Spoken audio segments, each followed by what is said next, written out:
我首先转达习近平主席对总统阁下的亲切问候和良好祝愿。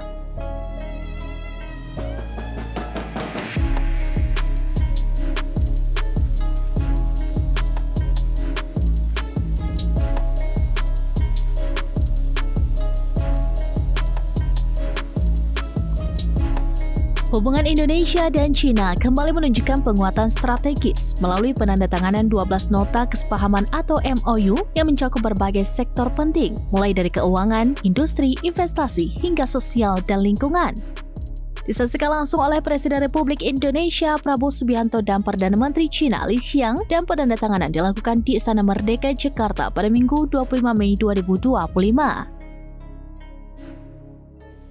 Ini suatu kunjungan yang sangat penting menurut kami, karena kunjungan yang mulia menegaskan persahabatan yang baik, yang erat antara Republik Rakyat Tiongkok dan antara Republik Indonesia, juga lebih penting antara rakyat Tiongkok dan rakyat Indonesia. Salah satu poin utama dalam kesepakatan tersebut adalah pembentukan kerangka kerjasama transaksi bilateral dalam mata uang lokal atau Local Currency Transaction Framework antara Bank Indonesia atau BI dan People's Bank of China atau PBOC. Dengan adanya kerjasama ini, pelaku usaha kedua negara dapat melakukan transaksi dagang dan investasi tanpa perlu menggunakan dolar Amerika Serikat, cukup dengan rupiah dan yuan.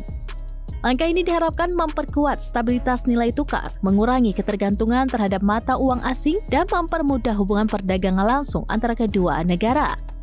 Presiden Prabowo menyatakan bahwa kerjasama ini merupakan tonggak baru dalam hubungan bilateral.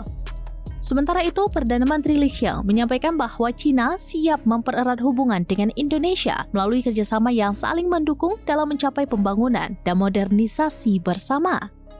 Ia menyebut Indonesia sebagai mitra penting dalam rantai pasok global dan pusat pertumbuhan ekonomi di kawasan. Tidak hanya di bidang ekonomi dan industri, kerjasama juga mencakup sektor sosial. Kamar Dagang dan Industri atau Kadin Indonesia bersama China Chamber of Commerce in Indonesia atau CCCI menandatangani MOU untuk mendukung program makan bergizi gratis atau MBG yang menjadi prioritas pemerintahan Prabowo. Dukungan diberikan dalam bentuk penyediaan dapur umum atau SPPG, distribusi protein dan karbohidrat, hingga modernisasi pertanian dan teknologi pangan seperti genomic sequencing. Hubungan Indonesia dan China tidak sebatas retorika, tapi kolaborasi yang konkret dan menguntungkan kedua pihak. Ke depan, Indonesia dan China sepakat untuk memperkuat kerjasama dalam pengembangan teknologi ramah lingkungan, energi terbarukan, dan industri hijau. Pemerintah menegaskan komitmen untuk menjadikan kolaborasi ini sebagai bagian dari transisi menuju pembangunan berkelanjutan dan pertumbuhan ekonomi yang inklusif. Dengan seluruh kerjasama yang disepakati, Indonesia dan China kini memasuki babak baru dalam hubungan bilateral, yaitu bukan hanya sebagai mitra ekonomi, tapi juga sebagai mitra strategis dalam membangun kawasan yang lebih damai, sejahtera, dan berkelanjutan.